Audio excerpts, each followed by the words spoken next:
Pessoal, bom dia, boa tarde, boa noite, sejam bem-vindos a mais um vídeo. E nesse vídeo aqui nós vamos continuar trabalhando sobre o assunto de água no solo, né, sobre o assunto de percolação. E aqui nós vamos fazer mais um exercício. Eu não sei mais qual exercício nós estamos, não sei se é o quarto, se é o 5, mas esse exercício aqui, ele é um exercício importante porque nós vamos trabalhar a relação entre coeficiente de permeabilidade de um mesmo solo em estados de vazios diferentes.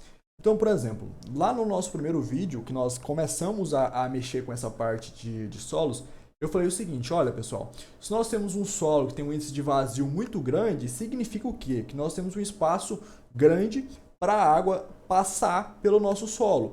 Ou seja, nós vamos ter uma percolação, nós temos uma vazão de percolação maior, porque nós temos um espaço maior para a água passar.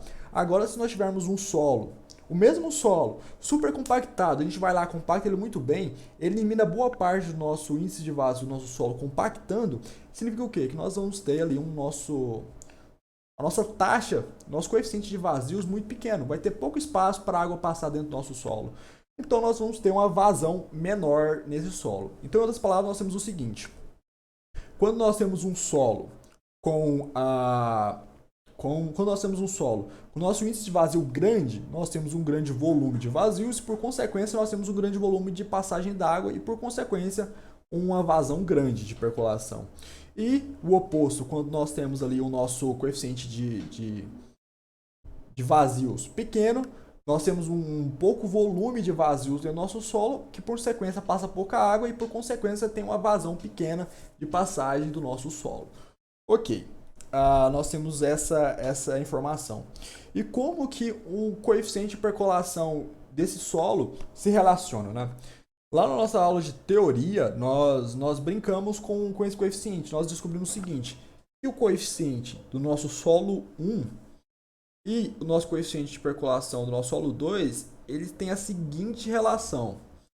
Número de vazio de 1 ao cubo dividido por 1 mais coeficiente de vazio 1, ele é dado também, ele tem a seguinte relação com o nosso coeficiente 2, né? Que é índice de vazio 2 ao cubo dividido por 1 mais índice de vazio 2, certo? Nós temos essa seguinte relação entre coeficiente de permeabilidade de solo, certo? Só que aqui no nosso exercício nós vamos trabalhar o mesmo solo, só que o mesmo solo com coeficiente de vazio mínimo, ou seja, o mais compactado possível, e coeficiente de vazio máximo, ou seja, o mais compactado possível.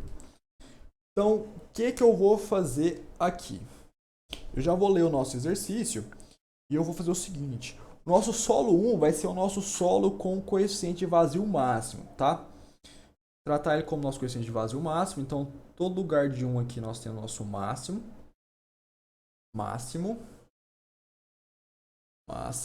E o nosso coeficiente de percolação 2, eu vou chamar ele como mínimo. Ele vai ser o nosso solo mais compactado possível. Então vai ser mínimo. Vou substituir o nosso 2 por mínimo, certo?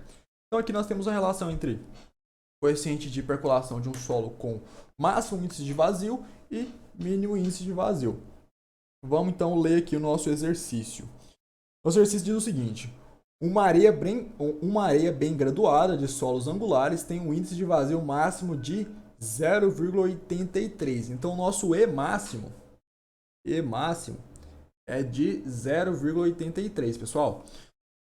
E um índice de vazio mínimo de 0,51. Então, nosso E mínimo, nosso solo, é de 0,51. É possível prever a relação entre os coeficientes de permeabilidade dessa areia nos estados máximo e mínimos de compacidade? Sim, é ou não é, pessoal? Vamos determinar eles aqui. Basicamente aqui, pessoal, é uma aplicação de fórmula mesmo. Quer ver? Vamos aplicar as nossas fórmulas aqui, ó, nossos valores nessa fórmula. Nós temos aqui o nosso E máximo, que é 0,83. Nós temos o nosso E máximo aqui, que é 0,83, certo? Nós temos o nosso E mínimo aqui, que é 0,51. Nós temos o nosso E mínimo aqui, que é 0,51. Nós só precisamos relacionar esses valores para encontrar a nossa relação entre o nosso K máximo e o nosso K mínimo, certo? Qual é a nossa relação aqui? Aplicando fórmula, nós temos o seguinte. Aqui em cima nós temos Ó, E máximo elevado ao cubo. Então, 0,83 elevado ao cubo dividido por 1 mais 0,83, certo? Tudo isso dividido por 0,51 ao cubo dividido por 1 mais 0,51, certo? Então, arredondando aqui, pessoal, nós temos que a nossa relação aqui é de 3,6. 3,6. Então, a nossa relação entre o nosso K máximo e o nosso K mínimo, arredondando, perdão. A nossa relação entre o nosso K máximo e o nosso K mínimo, nosso coeficiente de permeabilidade máximo, com o nosso Q de permeabilidade mínima, né, é de 3,6. Pessoal, nós encontramos aqui que a relação entre o nosso coeficiente de permeabilidade máximo e o nosso coeficiente de permeabilidade mínimo é de 3,6 vezes, certo? O que que isso daqui significa? Isso daqui significa o seguinte, pessoal.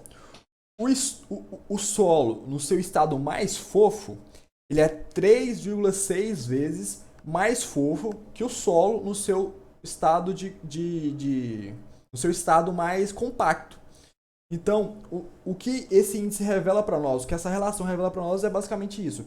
Que o nosso estado mais fofo, ele é 3,6 vezes mais fofo do que o nosso solo no seu estado mais compactado. É basicamente isso que o nosso índice revela para nós, ok? Só espero que tenham entendido, espero que tenham gostado desse vídeo. É só para a gente trabalhar essa relação entre essas duas formas, para a gente ter essa ideia. Então espero que vocês tenham gostado dessa relação, espero que vocês tenham entendido. E também espero vê-los no nosso próximo vídeo, tá bom? Fiquem bem e até mais.